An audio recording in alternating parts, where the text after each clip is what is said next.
నమస్తే ఫ్రెండ్స్. నేను మీ doctor Kanchana Lakshmi, consultant KR herbs Ayurveda clinic Panjagutta. Welcome to our channel.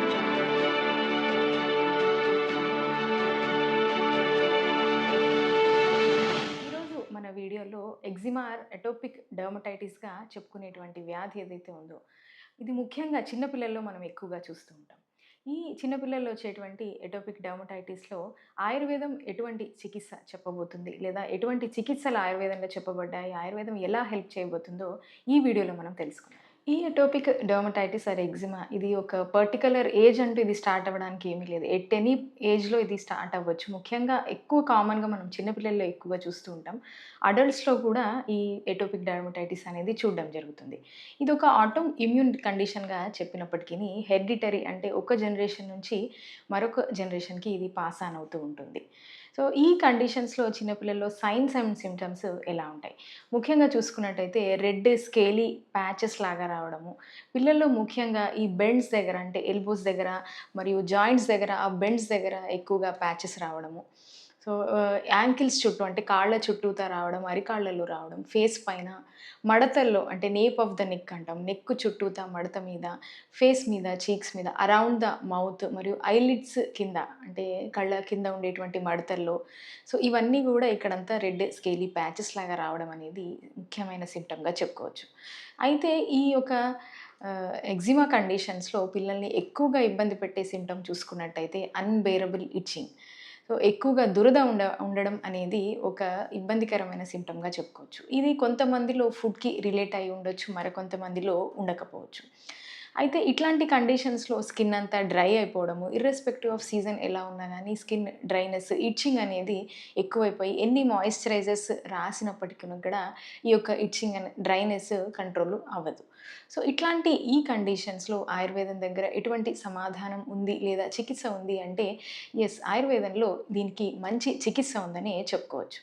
ఆయుర్వేదంలో ట్రీట్మెంట్ అప్రోచెస్ చూసుకున్నట్టయితే డిఫరెంట్ అప్రోచెస్ ఉన్నాయని చెప్పొచ్చు. మొదటిగా చూసుకున్నట్టయితే ఆయుర్వేదిక్ హెర్బ్స్‌ని ఇంటర్నల్‌గా ఇవ్వడం. ఈ హెర్బ్స్ ఏవైతే ఉన్నాయో ఇంటర్నల్‌గా తీసుకున్నప్పుడు ఆ చైల్డ్‌కి ముఖ్యంగా మనకు ఇమ్యూనిటీ బూస్టర్స్ లాగా పనిచేస్తాయి. బ్లడ్ ప్యూరిఫికేషన్‌లో ఇంప్రూవ్‌మెంట్ తీసుకొస్తాయి. సో, ర్యాపిడ్‌గా సెల్ డిస్ట్రక్షన్ ఏదైతే ఉందో ఆ ఇమ్యూన్ ట్రిగ్గర్స్‌ని ఆపడంలో ఈ హెర్బ్స్ అనేవి బాగా ఉపయోగపడుతూ ఉంటాయి. రెండవ అప్రోచ్ చూసుకున్నట్టయితే ఆయుర్వేదిక్ హెర్బల్ ఎమోలియంట్స్ లేదా క్రీమ్స్ లాంటివి ఎక్స్టర్నల్ అప్లికేషన్ ద్వారా ఇవ్వడం ద్వారా మనకు బాడీలో మాయిశ్చర్‌ని పట్టి ఉంచడమే కాకుండా ఈ యొక్క ఇట్చింగ్‌ని, ఆ డ్రైనెస్‌ని కంట్రోల్ చేయడానికి గూడా ఈ యొక్క ఆయుర్వేదిక్ ఎమోలియంట్స్ లేదా క్రీమ్స్ అనేవి ఉపయోగపడుతూ ఉంటాయి. చాలామంది తల్లులు మమ్మల్ని ఒక ప్రశ్న అడుగుతూ ఉంటారు. ఆయుర్వేదిక్ హెర్బ్స్ ముఖ్యంగా స్కిన్‌కి సంబంధించిన వ్యాధులలో అవి చాలా చేదుగా ఉంటాయి గదా! పిల్లలు తీసుకోవడము కష్టతరం అవుతుంది అని. అవును, కరెక్టే. వాళ్ళ ఏదైతే అనుమానం ఉందో అది కరెక్టే. ఈ బిట్టర్ అంశాలు లేదా చేదుగా ఉండేటువంటి హెర్బ్స్‌లో ఉండేటువంటి ఈ అంశాలే మనకు స్కిన్ మీద బాగా వర్క్ అవుతూ ఉంటాయి. లివర్‌లోని టాక్సిన్స్‌ని రిమూవ్ చేయడంలో ఈ యొక్క బిట్టర్ కాన్స్టిట్యూయెంట్స్ అనేవి బాగా పనిచేస్తూ ఉంటాయి. అయితే ఇక్కడ తెలుసుకోవాల్సిందేందంటే ఆయుర్వేదం ఇప్పుడు స్టోన్ ఏజ్‌లో ఏమీ లేదు. సో, మనము ఈ రీసెంట్ మోడర్న్ అడ్వాన్సెస్‌కి ముందుగా మనము థాంక్స్ చెప్పుకోవాలి. సో, ఈ మోడర్న్ ఫార్మాస్యూటికల్ ఇండస్ట్రీ ఎప్పుడైతే వచ్చిందో మేము గూడా పాత పద్ధతుల ద్వారా అంటే కషాయాలు, పౌడర్స్ ఇవన్నీ ఇస్తున్నాము. కానీ సో, ఎప్పుడైతే చిన్న పిల్లలను దృష్టిలో ఉంచుకున్నప్పుడు వాళ్ళకు పాలటబుల్‌గా అంటే తినేదానికి ఈజీగా ఉండే విధంగా సిరప్ ఫామ్‌లో కానివ్వండి, క్యాప్సూల్ ఫామ్‌లో కానివ్వండి, ఇట్లా లేదంటే చ్యవన్ప్రాష్ లేదా తినేటువంటి ఆ చట్నీ లాంటి ఫామ్‌లో కానివ్వండి, ఇట్లా మేము పిల్లలకు ఆ బిట్టర్ టేస్ట్‌ని మాస్క్ చేసి వాళ్ళు ఈజీగా తినే విధంగా మేము మెడిసిన్స్ అనేవి ఇవ్వడం జరుగుతుంది.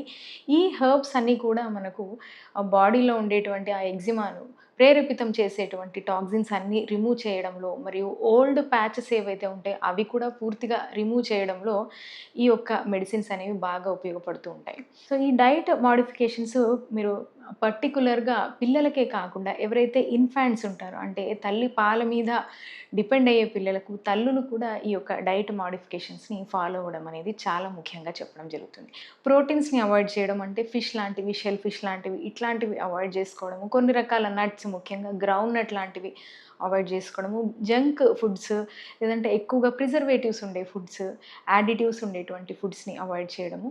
ఇన్‌కంపాటబుల్ ఫుడ్స్ అంటాము. అంటే విరుద్ధ ఆహారం అంటాం. ఏవైతే పాలు, పళ్ళు పిల్లలు ఎక్కువగా కలుపుకొని తీసుకుంటూ ఉంటారు. సో, లేదా ఫిష్ తిని పాలు తాగడం, లేదా నాన్ వెజ్ కర్డ్ కలుపుకొని తీసుకోవడము, లేదా ఇప్పుడు చెప్పినటువంటి జంక్ ఫుడ్ అంటే అతి వేడిగా ఉండేటువంటి ఆహార పదార్థాలు, లేదా అతి చలువ చేసేటువంటి ఆహార పదార్థాలు. వీటిని ఇన్‌కంపాటబుల్ ఫుడ్స్‌గా చెప్పుకోవచ్చు. వీటిని తీసుకోవడం వల్ల గూడా ఎక్కువగా ఈ ఎగ్జిమా లేదా ట్రిగ్గర్స్ అనేవి పెరుగుతూ ఉంటాయి. సో, వీటన్నిటిని కూడా కంట్రోల్ చేసుకుంటూ, ఈ ఆయుర్వేదంలో చెప్పబడినటువంటి ఈ హెర్బ్స్‌ని మరియు ఎక్స్‌టర్నల్ అప్లికేషన్స్‌ని టైమ్ టు టైమ్ వాడుకోవడం ద్వారా గూడా మనకు చికిత్స అనేది ఈజీగా అచీవ్ చేయడానికి ఉపయోగపడతాయి. అందులో ఇప్పుడు ఒక ముఖ్యమైన విషయం పేరెంట్స్ తెలుసుకోవాల్సిందేంటంటే, ఎప్పుడైనా డాక్టర్ సలహాతోనే ఈ యొక్క మెడిసిన్స్ అనేవి వాడుకోవాలి. సో, కంటిన్యూయేషన్ ఎప్పుడైతే మెడిసిన్స్ వాడుతూ ఉంటామో బాడీ గూడా వాటికి అలవాటైపోయి ఇనీషియల్‌గా వచ్చే రెస్పాన్స్ అనేది లేటర్ స్టేజెస్‌లో రాకపోవచ్చు. అంటే ఒక మెడిసిన్ ఇచ్చినప్పుడు ఫస్ట్ 1 మంత్‌లో ఉండేటువంటి రెస్పాన్స్ సెకండ్ మంత్‌లో వచ్చేటువంటి అవకాశాలు తగ్గొచ్చు. సో, డాక్టర్ దాని యొక్క ఈ యొక్క ఇంప్రూవ్‌మెంట్‌ని దృష్టిలో ఉంచుకొని ఎవ్రీ మంత్ మెడిసిన్స్ అనేవి మార్చడం అనేది చాలా ఇంపార్టెంట్. సో, మీరు రెగ్యులర్ ఫాలో అప్స్ తీసుకుంటూ డాక్టర్‌తో సో, డైట్ మోడిఫికేషన్స్ చేసుకుంటూ ఉంటే గనక తప్పక ఇది లాంగ్ టర్మ్‌లో ఉండేటువంటి ఎగ్జిమా కానివ్వండి, లాంగ్ టర్మ్ డెర్మటైటిస్ కానివ్వండి, అసోసియేటెడ్ ఇతర చర్మ వ్యాధులు ఉన్నా కూడా తప్పక మీకు చికిత్స అనేది 100% ఆయుర్వేదంలో లభ్యమవుతుంది. మీకు గనక మా వీడియో నచ్చినట్టయితే తప్పక మా ఛానల్‌ని సబ్స్క్రైబ్ చేయండి. మీకు తెలిసిన వాళ్ళు ఎవరైనా ఇట్లాంటి డెర్మటైటిస్ కండిషన్స్ ఉంటే తప్పక మా వీడియోని వాళ్ళకు షేర్ చేయండి. Thank you.